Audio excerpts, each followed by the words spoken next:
In this video, we'll have a look at a peculiarly underappreciated phenomenon that I like to call incidental coherence. Now, for this discussion, we're going to use a puzzle analogy, with color coding for each of the four Gospels. A black puzzle piece for a verse or passage in Matthew, a green piece for Mark, red for Luke, and white for John. As we start putting our puzzle together, there's a couple of questions we need to keep in mind.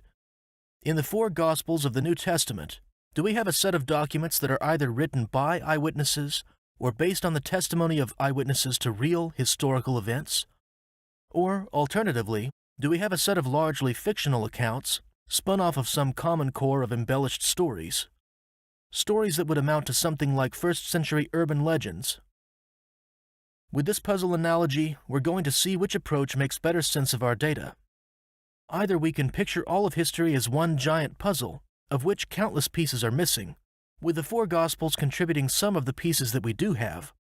Or, we should picture the Gospels as four separate, distinct puzzles. Whatever they have in common is a result of copying or adapting from the puzzles that came earlier, or from another puzzle that we don't have access to. Now, this latter alternative basically describes the view of early New Testament form critics, who developed their rather cynical approach to New Testament scholarship around the beginning of the 20th century. Early pioneers of New Testament form criticism, such as Rudolf Bultmann, sought to demythologize the New Testament stories about Jesus in order to find doctrinal truths that lie at their base, supposedly underneath layers of traditional embellishments. In other words, the real history of Jesus' earthly life, Bultmann and other early form critics supposed, is clouded by oral transmission, adaptation, and reinvention of stories, so much as to make any quest for the Jesus of history futile. I'll draw here from a couple of books that cover this topic, cited on screen. In the view of early form critics, quote, accounts of Jesus' words and deeds were significantly altered and embellished during a lengthy period of oral transmission before the accounts were preserved in writing. Also, our canonical gospel traditions tell us much more about the life of the early church than about the life of the real Jesus of history. And, quote, the disciples are seen to keep the gist of Jesus' words in mind while freely reinventing the actual wording as the situation merited. They are also seen to invent sayings and stories out of whole cloth, creating traditions where needed. Even though form criticism is no longer exactly in its heyday, much of our present-day biblical scholarship has inherited these same assumptions. And again, what we want to ask is, do these assumptions actually fit our data? But one more thing. What is incidental coherence? It is in the title of our discussion, after all. Well, for our purposes, let's say that two or more sources can be seen as showing incidental coherence if they corroborate one another by way of incidental details that interlock in a manner that appears uncontrived or undesigned. That last word is a shout-out to the original term, undesigned coincidences, coined in the early 19th century. The idea basically is that details can support one another in a way that seems to happen by coincidence, rather than by design. And this type of corroboration, especially when there's a lot of it, can build a strong case that the event in question is historically real. It actually happened. Or else, how could we explain all these minute details serendipitously fitting together, if we're supposedly dealing with embellished legends or even fairy tales? Now, as we get our first puzzle piece, it's very important to keep in mind this larger question in our analogy. Should we be picturing the Gospels as four puzzles uniquely shaped and designed by the literary and theological intentions of the authors? That is, in a way that's not bound to or determined by real historical events? If that's the case, you're not going to waste your time mixing in pieces from different puzzles and looking for them to fit together in any precise way. Not unless we understand that the four Gospels include some of the pieces of one giant puzzle, the puzzle of real history itself. All right, let's begin. For the first puzzle piece, in Matthew 14, verses 1 through 2, we read, At that time Herod the Tetrarch heard about the fame of Jesus, and he said to his servants, This is John the Baptist. He has been raised from the dead. That is why these miraculous powers are at work in him. Now this could raise the question, how is Matthew able to tell us about a private conversation Herod had in his own home? Now, even if we could possibly just say that he was inspired by the Spirit to record this, it's still fair to raise this question when considering the Gospels as historical documents. Well, it just happens that we find our missing puzzle piece in Luke chapter 8, verse 3. Oddly enough, in a completely disconnected context having nothing to do with John the Baptist, or, in particular, with Herod either. In the midst of a list of female followers of Jesus who were helping to provide for Jesus' ministry, we find that one of his followers was Joanna, the wife of Chuza, Herod's household manager. As it turns out, this gives us a plausible explanation for how Matthew could have known this information. One of Jesus' early followers was married to a high-ranking servant in Herod's household, and she could well have heard about this conversation from her own husband. Now, to our next example. In Luke 9, verse 36, we catch the tail end of the story of Jesus' transfiguration on the mountain.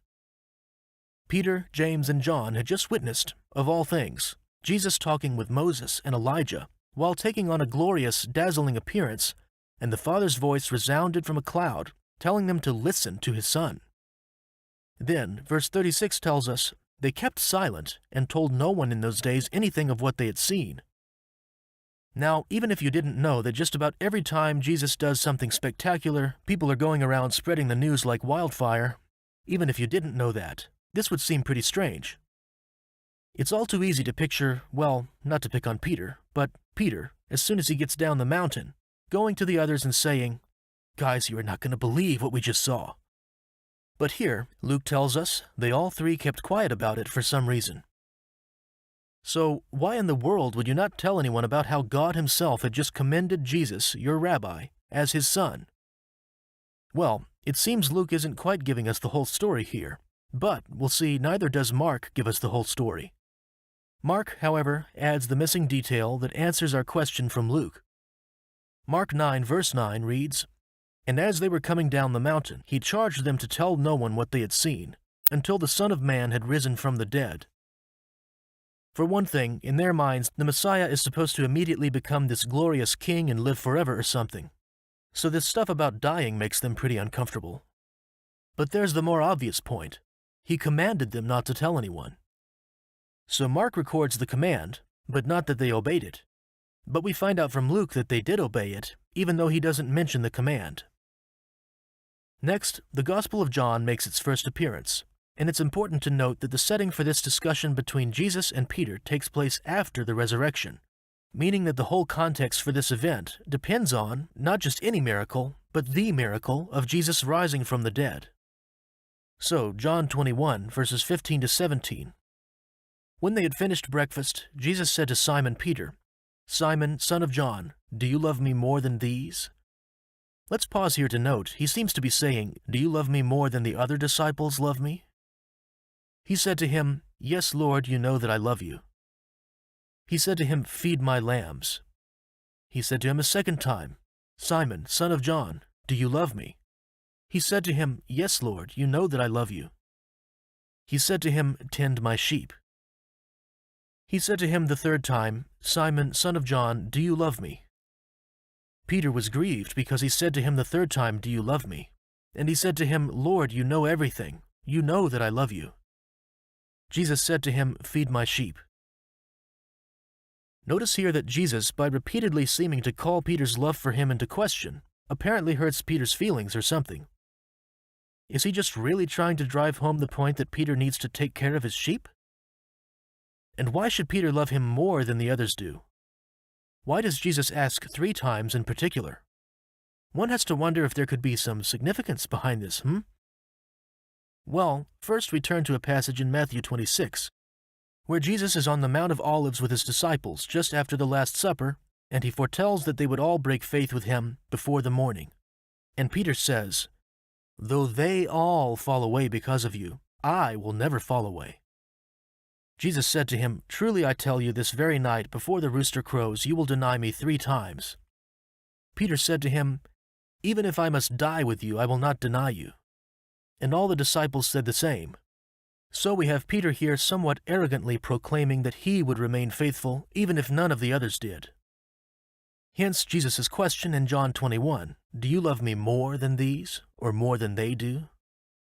Remember also that Peter was to deny Jesus 3 times, which of course he did before he realized it, and then wept bitterly. So it's as if Jesus, by asking him 3 times whether he loved him, allows Peter to reverse all 3 of his denials. Lastly, we bring into place the passage in Luke 22 that recounts the same conversation as in Matthew 26, where Jesus foretells Peter's 3 denials. But in verses 31 to 32, we get an extra bit of the dialogue. "Simon, Simon, behold, Satan demanded to have you, that he might sift you like wheat. But I have prayed for you that your faith may not fail. And when you have turned again, strengthen your brothers." And then we have the overlap with Matthew's account. Note the new information here. Jesus also foretells that Peter will return to the faith, and instructs him to strengthen his brothers once he is restored. Recall that this is the very same thing that Jesus keeps emphasizing each time Peter reaffirms his love. This added connection makes Jesus' intent crystal clear in John 21. Jesus foretold Peter's denial, but he also foretold his restoration to the faith, and here he makes it official by letting Peter renounce his 3 denials and reaffirm his love for Jesus.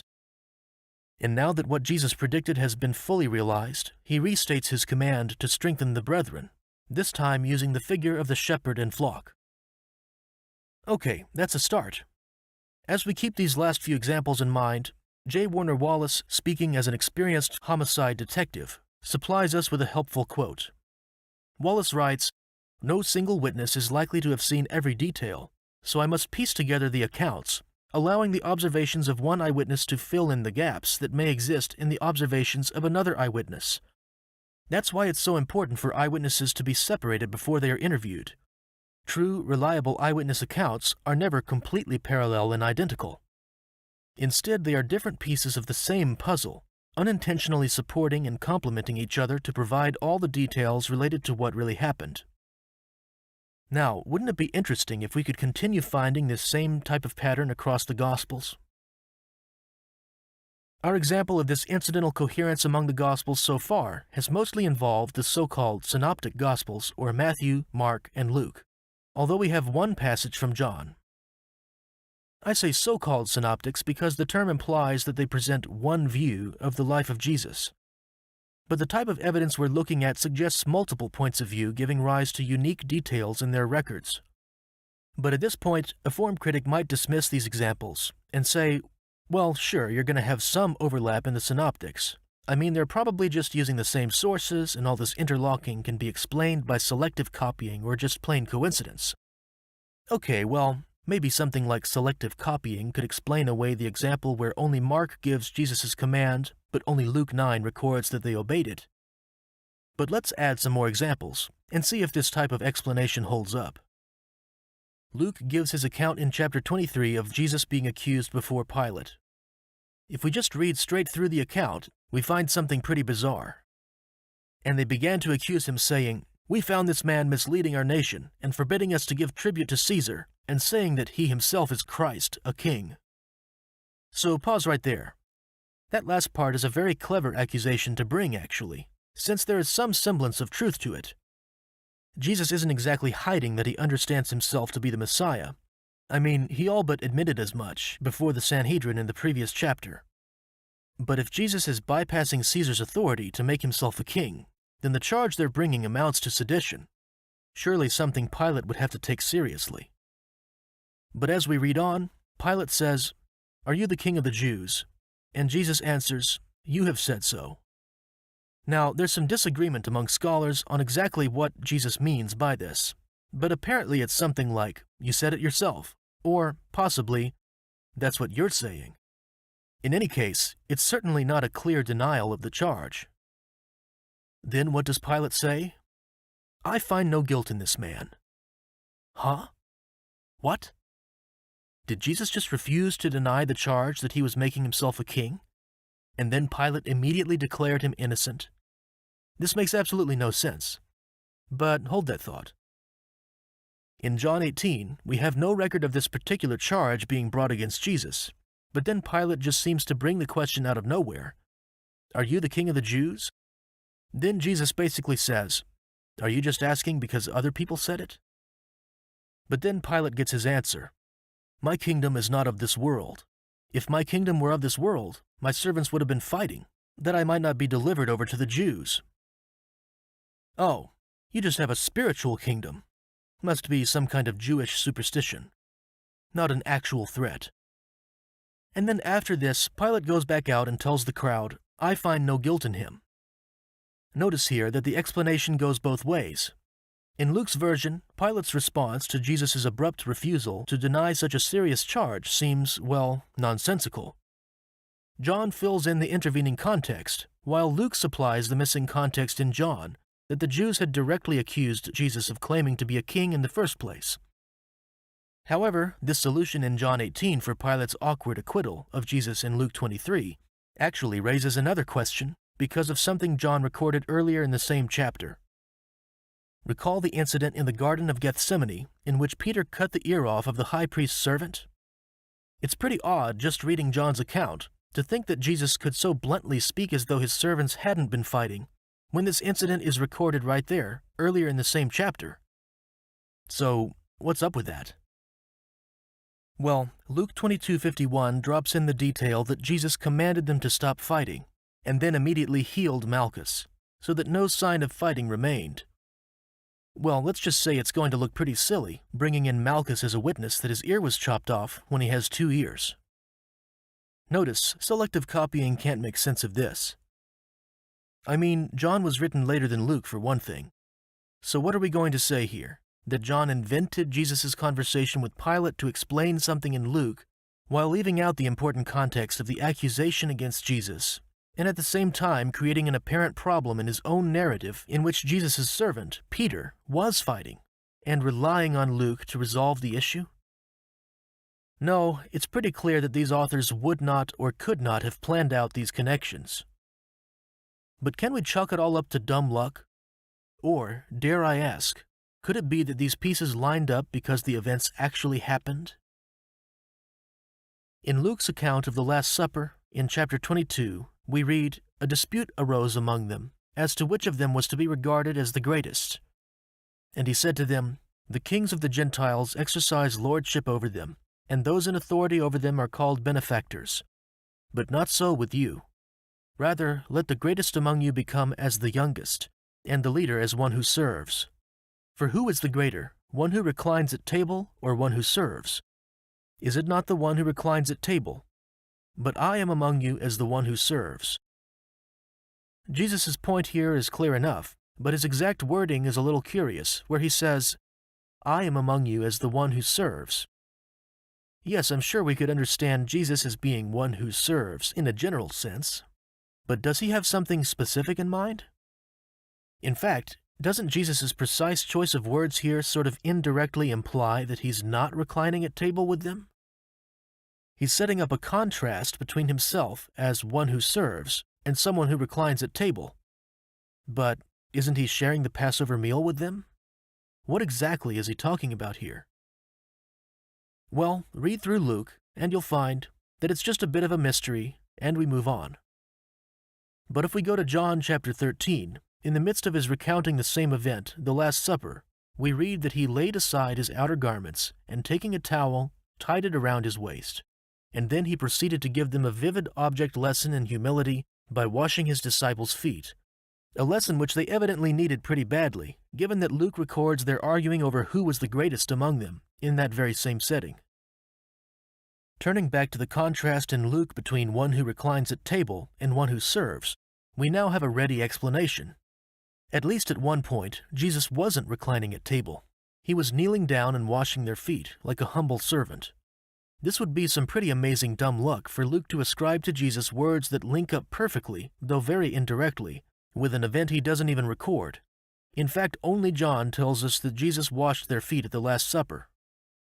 This would be another pretty weird coincidence, unless it's not a coincidence because Jesus actually said these words and he actually did wash their feet. All right, how about one more example before we pause and review our progress? Mark 14 and 15 record variations on a strange accusation brought against Jesus, first when he was brought before the Sanhedrin and then repeated at his crucifixion. In Mark 14:58, false witnesses accuse him, saying, "We heard him say, 'I will destroy this temple that is made with hands, and in 3 days I will build another not made with hands.' And then in the next chapter, people mocked him in an echo of this accusation, Aha, you who would destroy the temple and rebuild it in 3 days, save yourself and come down from the cross.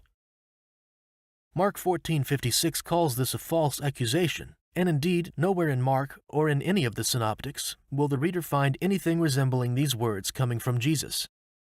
But it seems like an oddly specific accusation to have been invented out of thin air, doesn't it?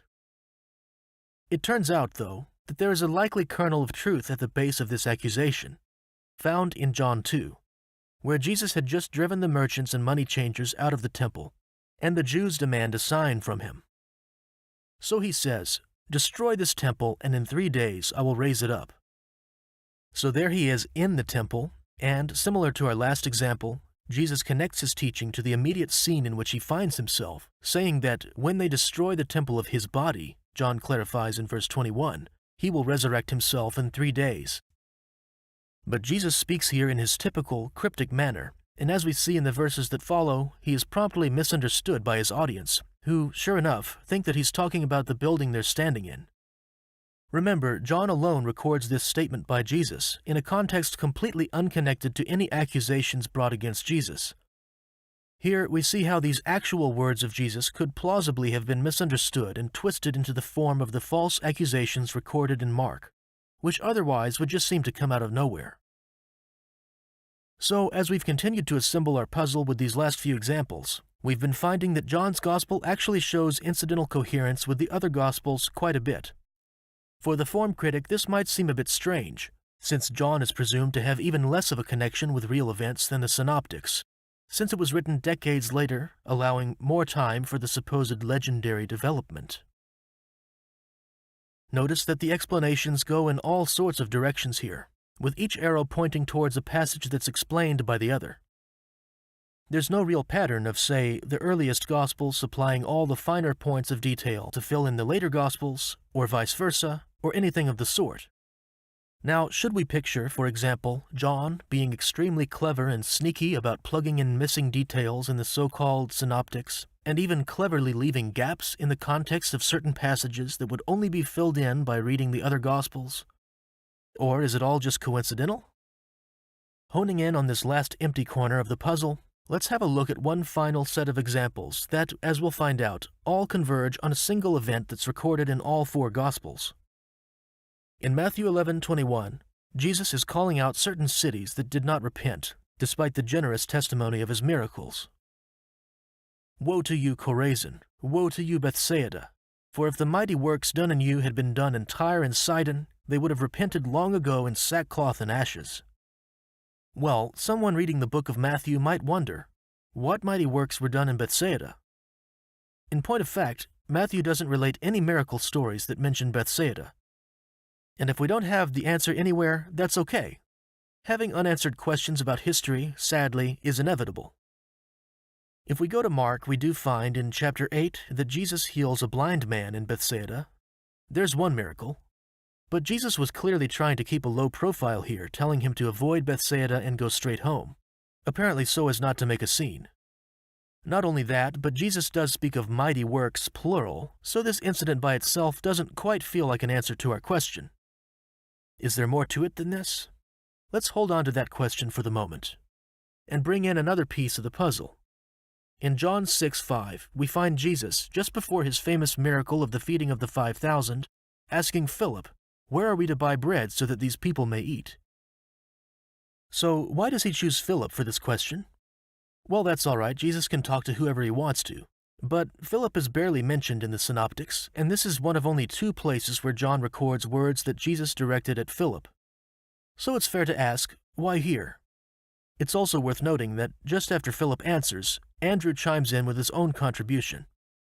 So why Philip, then Andrew? Especially if one thinks that John is just reimagining this story in his own way, what would be his literary or theological purpose for using these specific quote-unquote characters here? Is it just arbitrary? However, in chapter 12, verse 21, John mentions in passing that Philip was from Bethsaida. Actually, John 1:44 tells us that not only Philip, but also Andrew and Peter were from Bethsaida. And sure enough, Luke 9 records that the crowds followed Jesus to Bethsaida to set the context of the same miracle story of the feeding of the 5,000. In verse 12, we find they had withdrawn to a desolate place, so they weren't inside the town but right there in the area. With this last puzzle piece, a common-sense explanation comes forward for why Jesus directed his question to Philip and why Andrew chimes in right afterward. They were both locals from the nearest town where, presumably, they would be going if they were to buy food. It's as if Jesus turns to Philip and says, "Hey Philip, you're from around here. Where can we buy enough bread for all these people?" But John, who gives us our information about Philip, says nothing about the miracle taking place near Bethsaida. And of course, turning back to Matthew 11, this gives us a more satisfactory answer for what the mighty works in Bethsaida might have been. On that score, Matthew and Luke both mention that Jesus healed the sick in the crowds that same day, by the way. Mark, who also mentions that they went to a desolate place, adds a peculiar extra bit of information, that there had been so many people coming and going that they couldn't even find a place to eat, which is why they relocated. That sounds like a pretty serious crowd of travelers. And yes, Jesus is often followed by crowds of people, but there seems to be a heightened intensity here, and an emphasis on coming and going, rather than on crowding around Jesus per se. So, is there any special reason for this commotion that for once doesn't entirely seem to be centered on Jesus? But to go off on a slight tangent, Mark tells us in verse 39 that Jesus had the people sit down on the green grass. John 6:10 adds that there was much grass. There's only one problem. This region, and we'll say right around the Sea of Galilee, isn't exactly Ireland when it comes to having lots of green grass. So in what scenario would there be so much green grass that it could seat thousands of people, as we're told here? Also, what's the deal with all those travelers? Well, it turns out that John 6:4 helps clear this up for us. The Passover, the Feast of the Jews, was at hand. We'll let Lydia McGrew sum this one up for us, from her book Hidden in Plain View. Passover, of course, falls in the spring. The grass is not generally green in that region, but it is green in the spring after the winter rains, around the time of Passover. There would have needed to be quite a lot of green grass to make Mark's statement true, since he implies that more than 5,000 people sat down on it.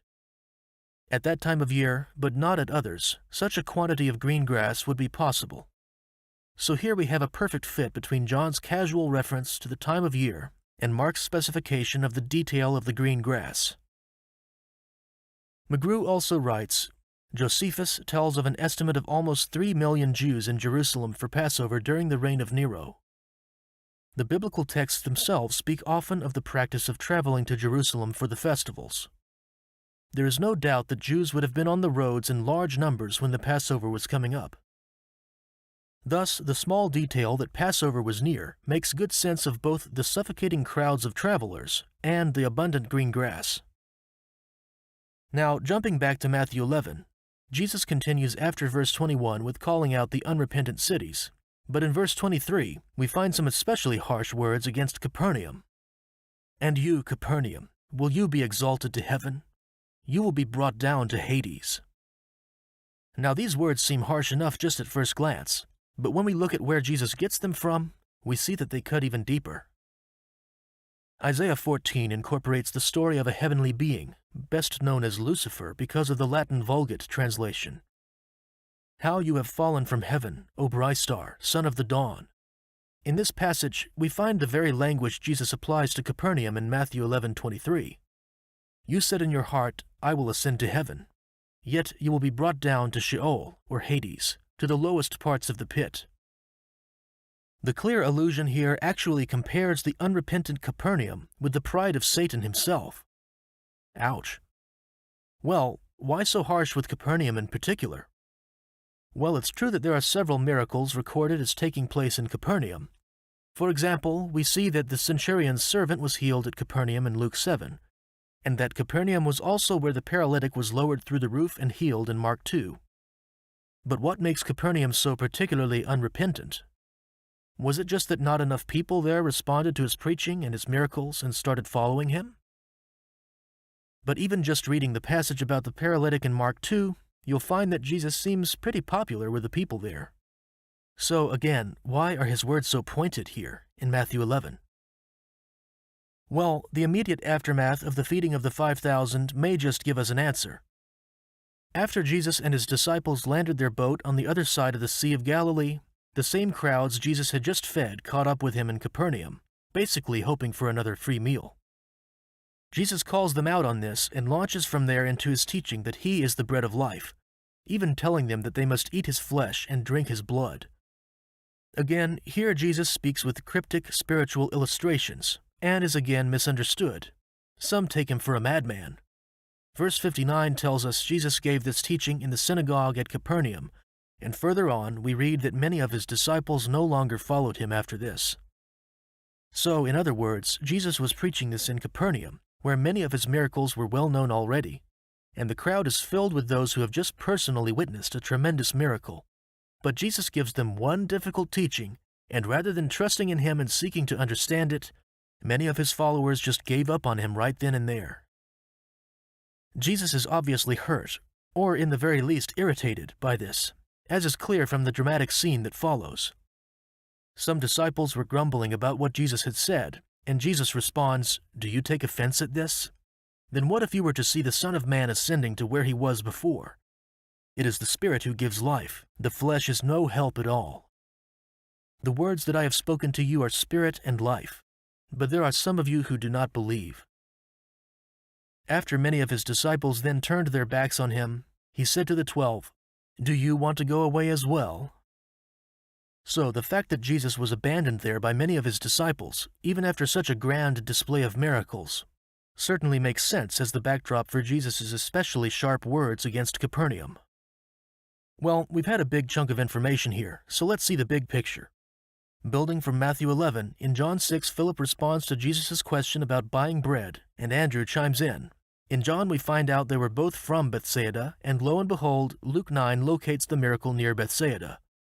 Then some seemingly unconnected details in Mark and John about the abundance of green grass and the enormous crowds of travelers get pieced together when John drops in the detail that it was near the time of Passover. Finally, the aftermath of the feeding of the 5,000 in John 6 offers some context for Jesus' harsh words for Capernaum in Matthew 11.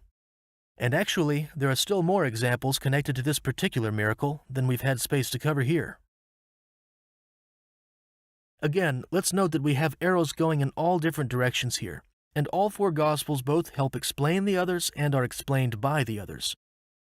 Now, if particular examples here and there don't strike you as all that compelling, I would suggest that we don't need to just dump the whole puzzle on the floor and give up on it. Each connection here is just one bit of evidence in a cumulative case, and not all examples carry the same weight. But I personally am persuaded that what we are seeing here simply shouldn't happen if this isn't real history we're dealing with. It makes no sense that we should find this much minute agreement on incidental details, and there's much more than what we've covered here, if these stories are just legends, invented and reinvented for theological purposes.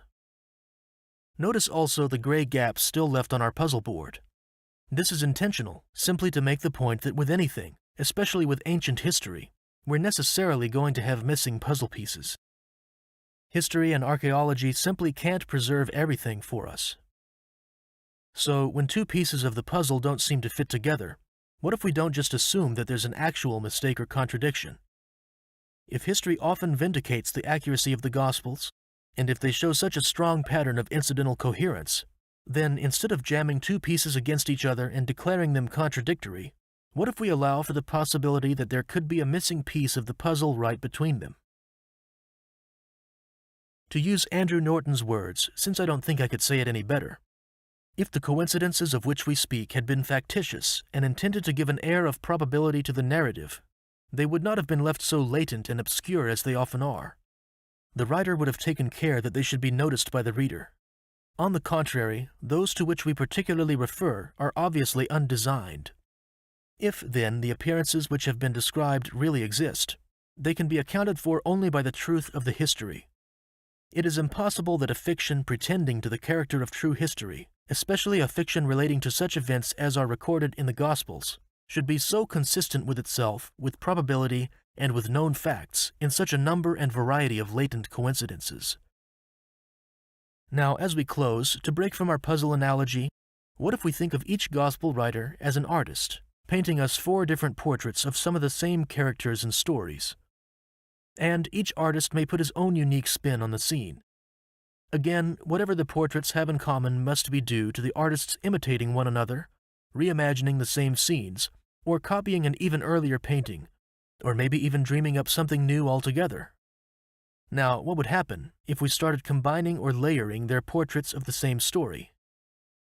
Maybe we'd get something a bit like a Jackson Pollock painting? Well, perhaps with a rough sketch of the basic story, but on the surrounding details, incoherence, and chaos.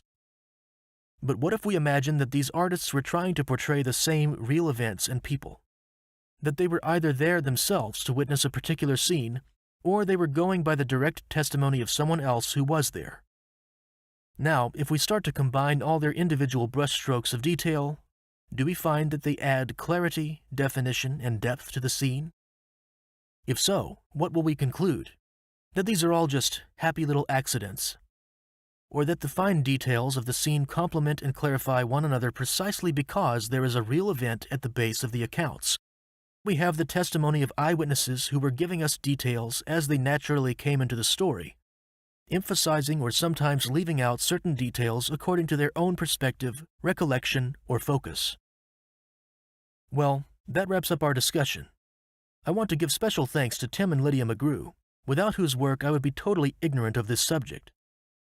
You can find some great resources by looking up Tim McGrew's lectures on undesigned coincidences.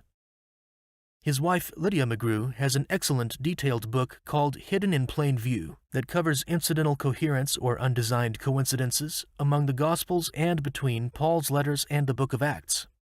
You can also find some old but very good free books at historicalapologetics.org. All right, that's it for this time. I hope you liked the video. If so, feel free to like it and even subscribe. And if you have thoughts you'd like to share, by all means, muse accordingly in the comments below the video.